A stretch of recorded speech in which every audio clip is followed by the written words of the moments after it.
bansos. Nah itu menurut tanggapan Jokowi sendiri gimana nih Pak? Tidak baik. Jadi karena kita ingin bagaimana mengentaskan kemiskinan, apapun latar belakang kemiskinan. Jadi agak sulit ya diterima oleh akal sehat bahwa korban, apalagi penjudi, dan saya tidak menyebut itu korban, keluarga barangkali penjudi itu kalau diberi prioritas untuk mendapat bansos. Mengapa orang yang melanggar hukum dan melanggar norma agama dan Pancasila diberikan mention, sebutan khusus untuk mendapat bansos? Nanti banyak orang yang berjudi mengaku berjudi, yang tidak berjudi pun bisa mengaku atau berjudi. Kenapa?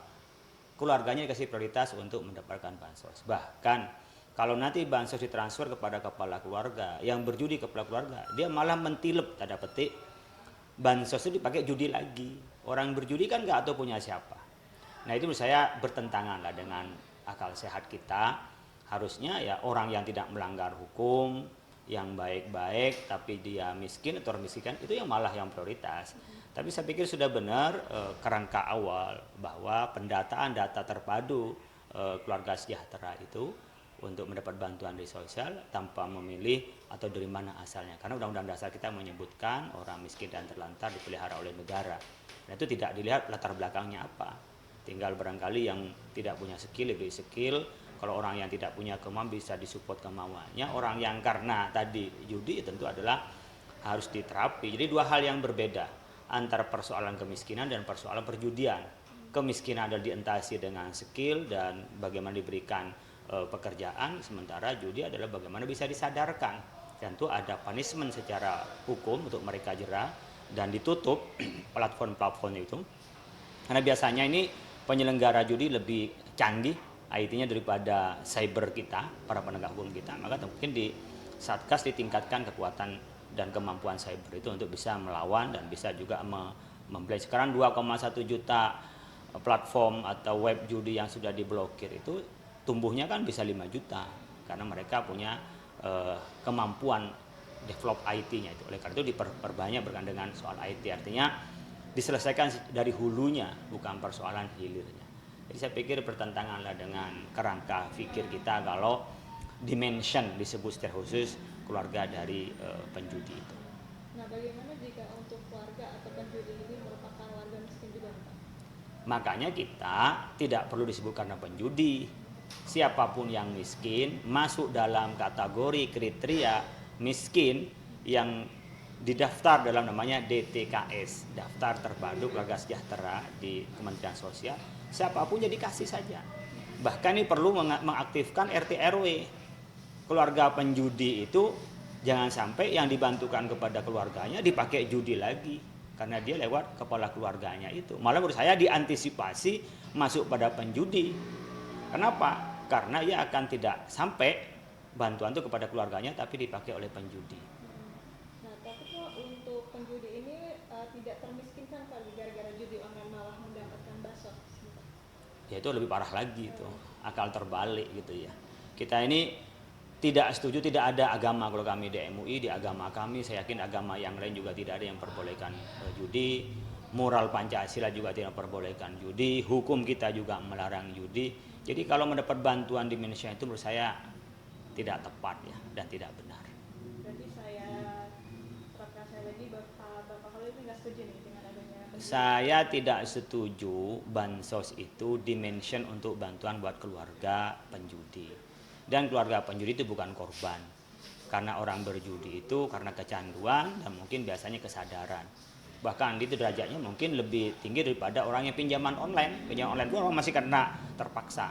Yang kedua, kita setuju bahwa bantuan ini tanpa melihat latar belakang kemiskinannya karena apa.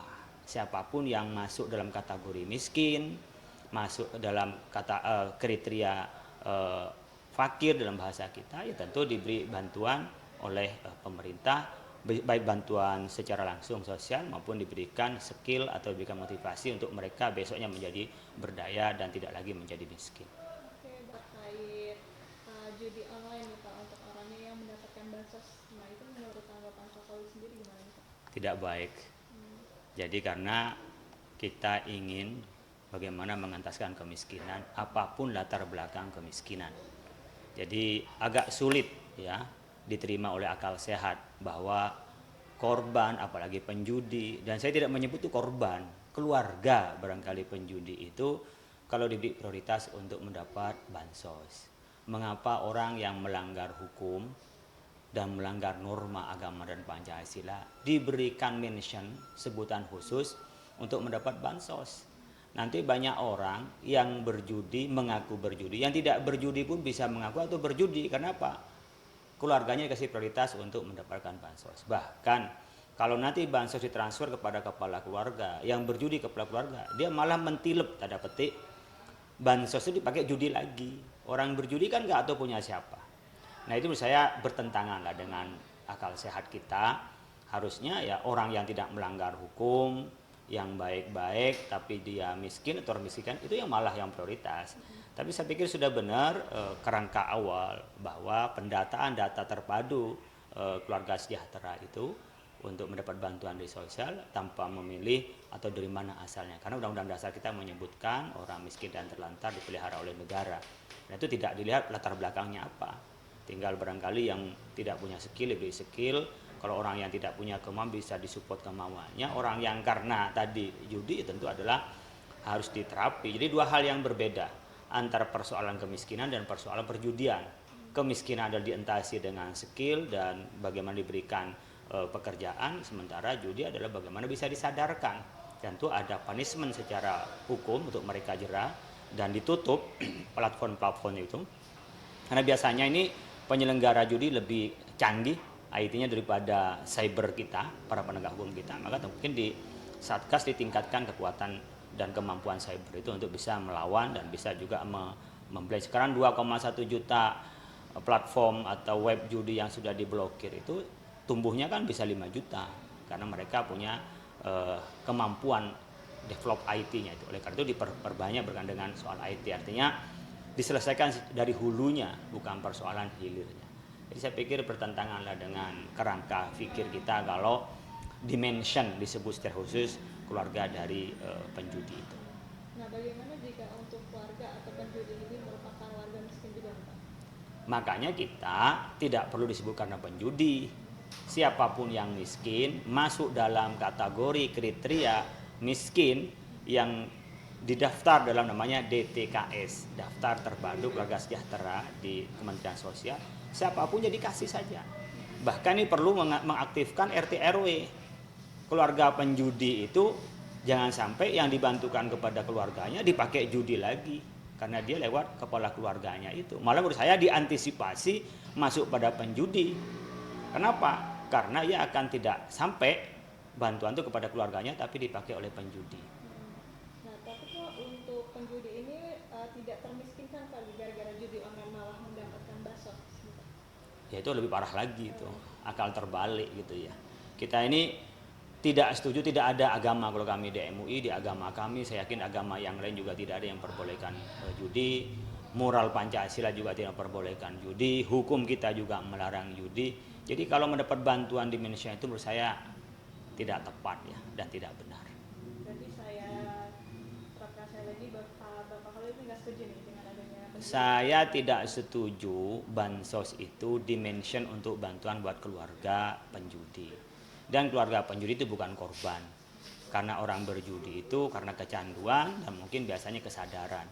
Bahkan itu derajatnya mungkin lebih tinggi daripada orang yang pinjaman online. Pinjaman online itu orang masih kena terpaksa. Yang kedua, kita setuju bahwa bantuan ini tanpa melihat latar belakang kemiskinannya karena apa. Siapapun yang masuk dalam kategori miskin, masuk dalam kriteria fakir dalam bahasa kita, ya tentu diberi bantuan oleh pemerintah, baik bantuan secara langsung sosial maupun diberikan skill atau diberikan motivasi untuk mereka besoknya menjadi berdaya dan tidak lagi menjadi miskin.